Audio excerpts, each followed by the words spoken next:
Vamos iniciar mais uma etapa da incerteza de medição com o cálculo da incerteza do tipo B. Essa incerteza do tipo B, ela tem uma característica totalmente diferente da incerteza do tipo A. Por quê? Porque aqui nós trabalhamos a questão relacionada a principalmente as diferenças das componentes da incerteza comparado com a avaliação do tipo A. É o que já estamos aqui, ó. Ele, na verdade, a incerteza do tipo B, elas são dados que são informativos relacionados com o sistema de medição, principalmente na calibração. Esse é o primeiro ponto que nós levamos em consideração.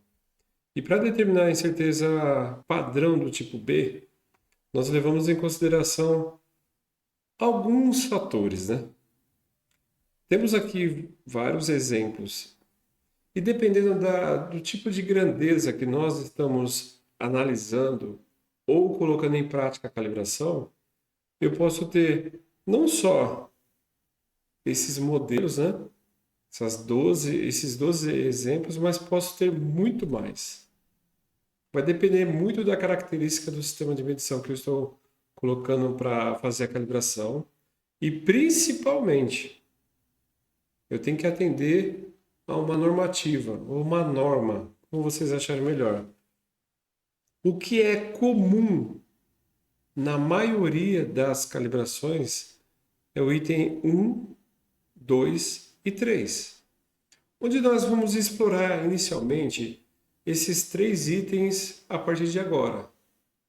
O item 1 ele fala da resolução do instrumento, ou seja, a maioria dos instrumentos que são calibrados possuem resolução, ou em alguns outros casos a menor divisão.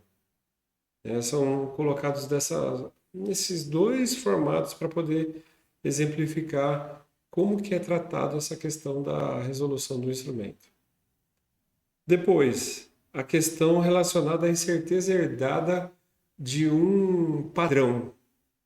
E esse padrão é utilizado particularmente nas calibrações de uma maneira geral. O item 3 é relacionado a erro, a um tipo de erro atribuído à calibração que você está executando. Ou seja, se eu estou calibrando uma balança, eu tenho um determinado erro, que pode ser o que a gente chama de deriva. Se eu estou falando, por exemplo, de uma calibração dimensional, as condições ambientais elas são importantes na hora de você fazer uma calibração na área dimensional. Por quê? O efeito da temperatura é um fator de variação dentro de uma calibração. A questão de estabilidade do item que você está calibrando, seja o meio térmico, né? Seja um meio elétrico ou sistema elétrico, eu tenho a questão da estabilidade que pode influenciar. Pode. Depois, a esterese, que normalmente nós temos dentro da área de pressão e da área de temperatura.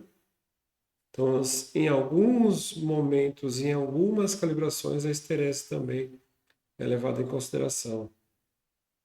Lá na frente, mais adiante, nós vamos trabalhar um pouquinho essa questão dos tipos de erro. E aí eu coloco a questão de uma definição um pouco mais detalhada. O que é mais importante agora?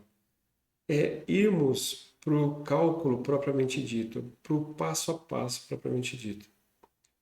Nós temos também, a partir do quarto exemplo até o 12º exemplo, várias outras questões que vão entrar aí em outros momentos dentro do curso, ok? Ou seja, nesse primeiro momento nós vamos trabalhar, explorar um pouquinho, colocando a mão na massa também, para os itens 1, 2 e 3, ok? Seguindo à frente, nós temos também a questão das distribuições.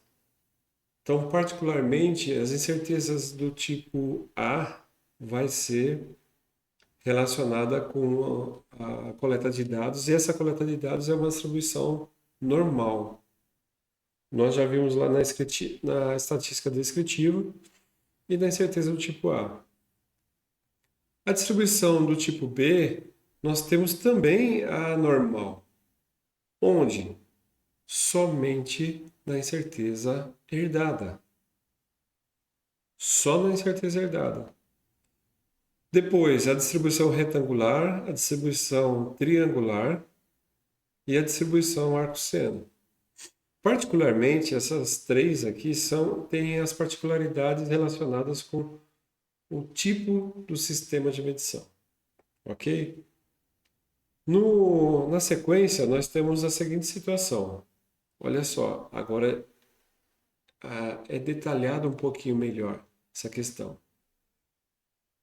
Aqui, relacionado à incerteza do tipo B, nós temos a incerteza do padrão, ou seja, que é derivativo do certificado de calibração. Então, se você usa, por exemplo, um padrão que foi calibrado, esse padrão vai ter particularmente uma distribuição normal.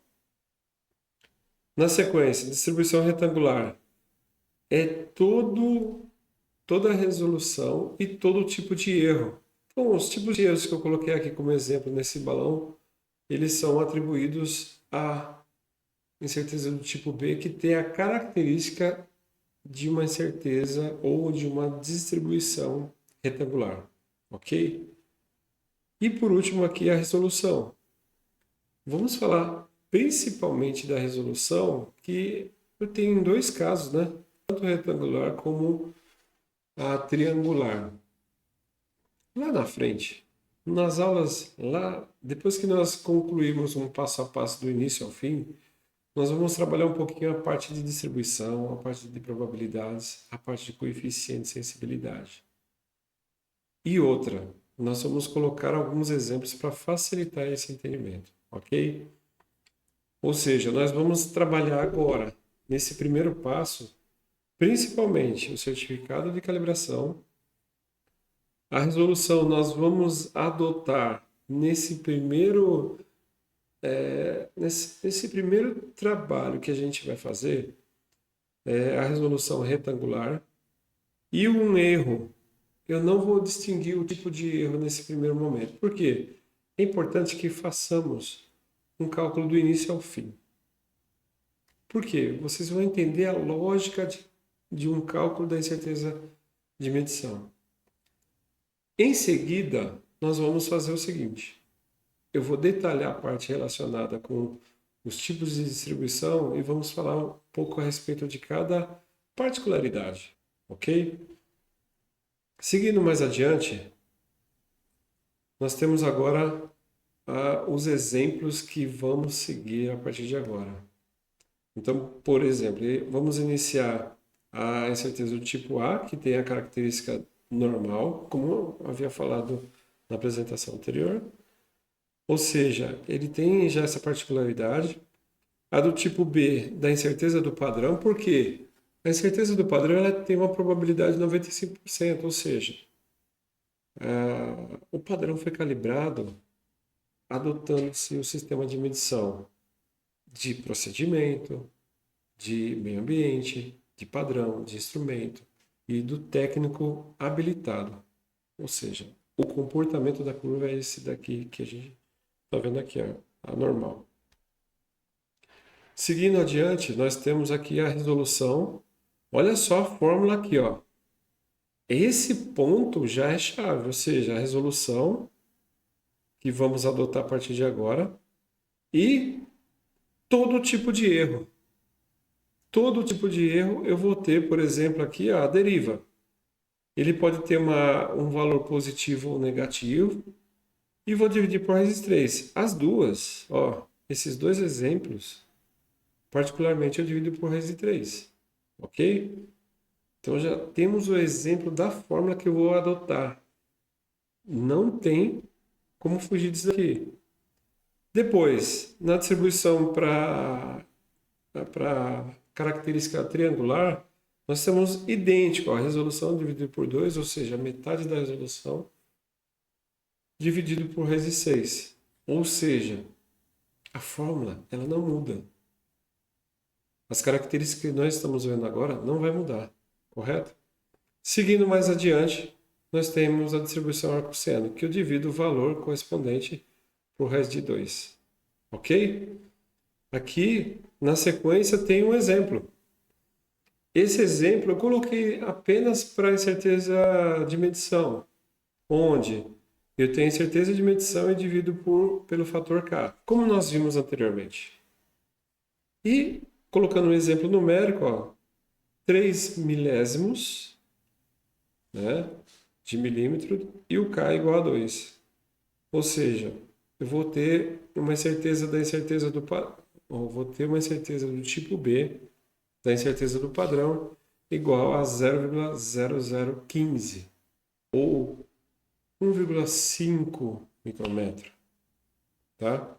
Ou 15 décimos de milésimos, como vocês acharem melhor. Ok?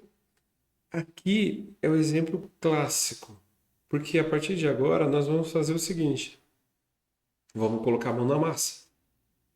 E o colocar a mão na massa significa o seguinte: temos um exemplo aqui agora. Nesse exemplo, eu gostaria que vocês testassem a letra, fazer o cálculo aplicando as fórmulas que nós vimos anteriormente, incerteza de medição, para o erro e também para a resolução. Ou seja, eu gostaria que vocês calculassem a partir de agora, para facilitar esse entendimento e a partir de agora vocês identificarem passo a passo. Particularmente ao final desse cálculo, você já vai ter caminhado praticamente 30% do cálculo de incerteza. Ok? Faça um cálculo, dá uma paradinha agora. Anote, pega um caderno de anotação, uma folha e faça esse cálculo. Voltem um pouquinho. Isso tem em mente, principalmente, fazer com que vocês trabalhem essa questão de saber qual que é a fórmula, saber como que eu executo o cálculo e, principalmente, chegar no resultado. Ok? Para a gente poder finalizar. Testem, faça o exemplo, coloque a mão na massa para poder dar sequência no trabalho. Ok? Um abraço, vamos seguir em frente.